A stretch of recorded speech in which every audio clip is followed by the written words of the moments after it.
What is up, everyone? Welcome back to Gamers with Grit episode 2. Thank you very much for joining us. This is an alternate reality series that is going to be focusing on the weight loss journey of one Tuberger 84. So today's the day where we start getting serious. So today I'm going to jump on the scales. We're going to talk a little bit about what we see, and then I'm going to tell you a little bit about my diet and exercise plans for this very first week. So, weighing in a little while ago and seeing that I am officially the fattest that I've ever been is not great. I mean, look, the good news is it can only get better from here, right? So it's very confronting seeing yourself over 130 kilograms of just pure fat. You know, once upon a time when I was still lifting, you could say, you know what, some of it's muscle, man. At the moment, it's not. Like, it's all pure fat.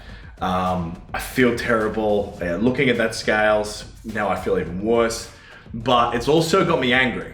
And like, getting angry for me is a very powerful motivator. It makes me want to get out there and, you know, hit a boxing bag and do a hill sprint, then vomit after that hill sprint, and then want a cheeseburger on the way home, but then, you know, not get cheeseburger, cry about it. So we've got that baseline now. There'll be a couple of photos that you'll see in a sec, which is basically me where I am right now with a shirt on. I've worn a little bit more of a snugger shirt so you can get a feel for how much wagon I'm dragging without the shirt off yet. I'm not ready to show that photo yet. Let's say in 8 weeks, 12 weeks, maybe I'll share those photos, which I'm going to take a few of once a week.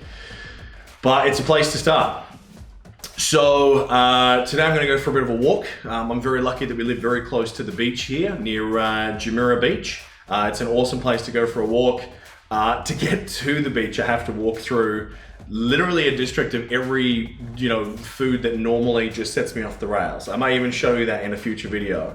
So it's just going to be walking straight past, go to the beach, go for a walk, and then come back. So this first week is very much about just getting moving. There's no specific rules. It's just for a minimum every single day at least, trying to get 1 hour in, preferably in the mornings. And then if I do feel pretty good when I get home from work and before I start doing all this recording nonsense, trying to get a second one in if I can.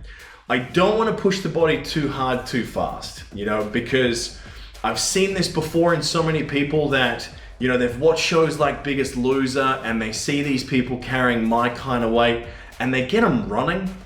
And, you've got like 8 to 10 times your body weight in terms of force driving through those knees when you're running. And with this much weight, there's just so much that can go wrong. Like, best case scenario, you're walking away with shin splints. Worst case scenario, you've got a fat fracture. It's not actually a thing, this is what I call it. A fracture through the ankle because you've just got too much weight driving through it. You're absolutely pounding the bejesus out of your discs in your knee, or meniscus, I should say. It's just not a good thing. So it's been such a long time since I've been active. Walking's where we're gonna start. If I feel the need for a push-up here and there, we'll see. I'm reluctant to get into push-ups at the moment. I'm gonna go and see a physio this week, who's a really great guy here. I've seen him before. One of the reasons I stopped lifting a very long time ago was a sort of a mid-back issue. We never really got to the bottom of it, but it was sort of the catalyst that stopped me from going back to the gym. I need to address that before we get into push-ups, because with my posture the way it is, with everything tilted forward, you try and do a lot of chest stuff, and what you tend to find is you start flaring up your biceps tendons. You've got shoulder pain, whereas it should just be DOMs through your chest. So I'm probably going to try and focus, if I do anything at all, more pulling, rowing type exercises with just body weight rather than push. But we'll see how we go. I think it's going to be just walks for this week. Now, in terms of diet, I am making a dumb decision in the sense that I'm going to go right off the deep end into something that is quite strict. So at the moment here it is Ramadan. So during the day, out of respect for the local laws and the local people, you don't eat or drink water in front of people. You can go into restaurants and that sort of thing, but what I tend to do is just fast during the daylight hours with them. It's a great bonding experience for me to sort of understand why they're tired, why they're cranky, but then seeing them celebrate over nighttime with food and family and that sort of thing is really cool. So for me, there's a good excuse not to eat during the day, because here culturally sometimes, you know, you'll go to a meeting and someone will say, oh, please, let me take you out for lunch. And if you say no, sometimes they take offense, even though, you know, for you, you just say, look, it's not you. I'd love to go out for lunch for you. It's just, I'm working on this right now. So I'm gonna do a combination of intermittent fasting, trying to use a 16 and 8, maybe even a tighter window than that, and a ketogenic diet. Now I say off the deep end because that's unbelievably strict, but I'll tell you a little bit about the method that I'm gonna use. So I'm basically gonna sleep right through, and in the morning, go for that walk, very low intensity. I don't wanna do high intensity during a fast because sometimes that can trigger some processes that can potentially start going after some of your muscle. But when you are doing fasting in combination with a ketogenic diet, sometimes that can preserve those little bits of muscle that you may have left over from, you know, a gym career a very long time ago. So what is a ketogenic diet? A ketogenic diet is a diet that is very, very high in fats, all right? Now I know a lot of you who remember those old food pyramids provided by, you know, the Australian government, for example, that fats are the enemy. I've done ketogenic diets before, and for my particular body type, they actually do really, really good things. So I've consulted a doctor before I've started ketogenic in the past. I've spoken to a doctor very recently. I'm going to do it again. We've done an initial blood test. My cholesterol, that sort of thing, is exactly where it should be. So the dangers of this diet are much lower. You know, my heart's fine, all that sort of stuff, despite the fat. So by eating just fat, so about 70% of the macronutrients that I take in each day are going to be coming from fat. So 70% of my calories. About 25% is going to come from protein, and that last 5% is predominantly going to come from fibrous vegetables. So very, very little of my diet is going to constitute of carbs. Now what that does is it basically puts your body into a state where the first week can be very rough, because your body keeps looking for sugars, keeps looking for carbs as a fuel. And eventually it realizes they're not there. So in that interim period, you can get a thing called keto flu, where you feel like rubbish, you might be headachy, really low energy.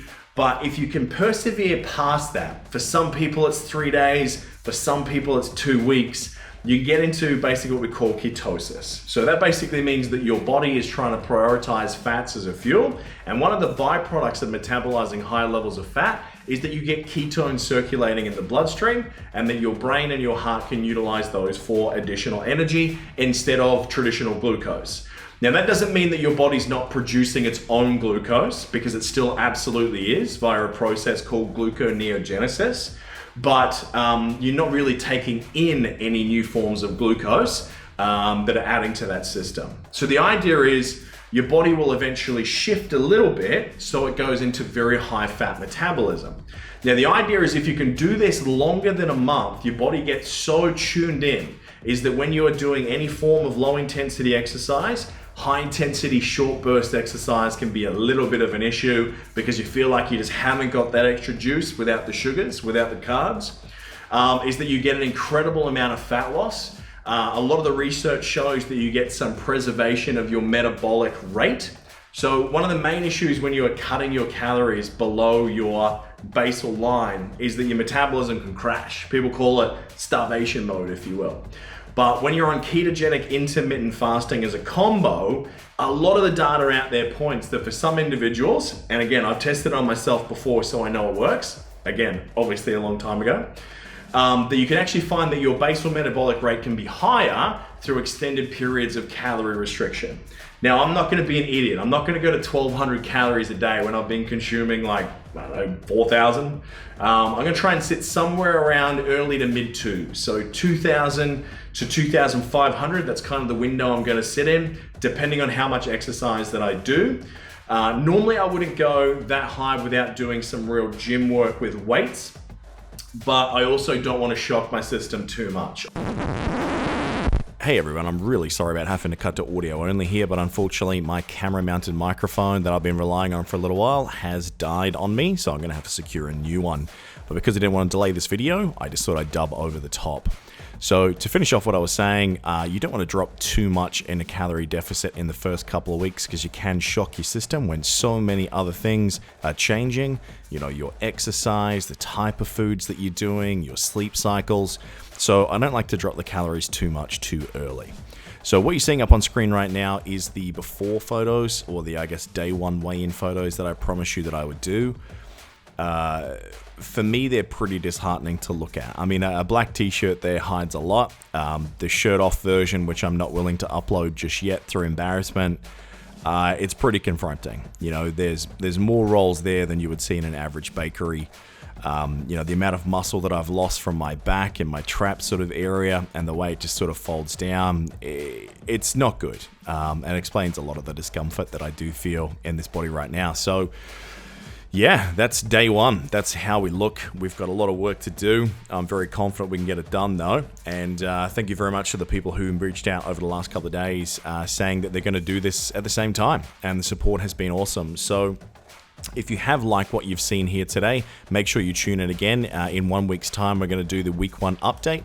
I'll guarantee at least one video on this particular channel of YouTube every single week, just to keep you guys abreast of what's been changing, what's been happening. We also had the alternatereality.com website launch today. Now we're just waiting on iTunes to get a couple more of the podcasts out, but you will have our porn and politics, our D&D podcast, our click or skip movie reviews available in the coming days. So the links to everything I've discussed are below. But for today, thank you very much, guys. And until we see you next week, cheers.